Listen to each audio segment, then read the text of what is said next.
కన్యాకుమారి అవియల్ కి కావలసిన పదార్థాలు: క్యారెట్ 1, బీన్స్ అరకప్పు, బంగాళదుంప 1, మునక్కాడ 1, గుమ్మడికాయ ముక్కలు కొద్దిగా, కరివేపాకు 2 రెమ్మలు, పచ్చిమిర్చి 3, పెరుగు 1 కప్పు, ఉప్పు తగినంత, జీలకర్ర 2 టేబుల్ స్పూన్లు, పసుపు చిటికెడు, పచ్చి కొబ్బరి ముక్కలు 1 కప్పు, నూనె 3 టేబుల్ స్పూన్లు. కన్యాకుమారి అవియల్ తయారు చేసుకునే విధానం: ముందుగా మిక్సీ జార్లో పచ్చి కొబ్బరి ముక్కలు, పచ్చిమిరపకాయలు, జీలకర్ర వేసి మిక్సీ పట్టి పేస్ట్ సిద్ధం చేసుకోవాలి.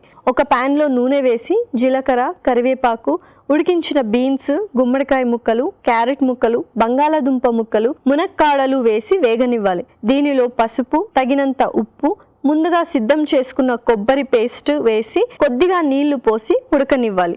ఆ తర్వాత పెరుగు వేసి బాగా కలుపుకోవాలి. ఆ తర్వాత సర్వింగ్ బౌల్లోకి తీసుకొని సర్వ్ చేసుకుంటే టేస్టీ కన్యాకుమారి అవియల్ రెడీ.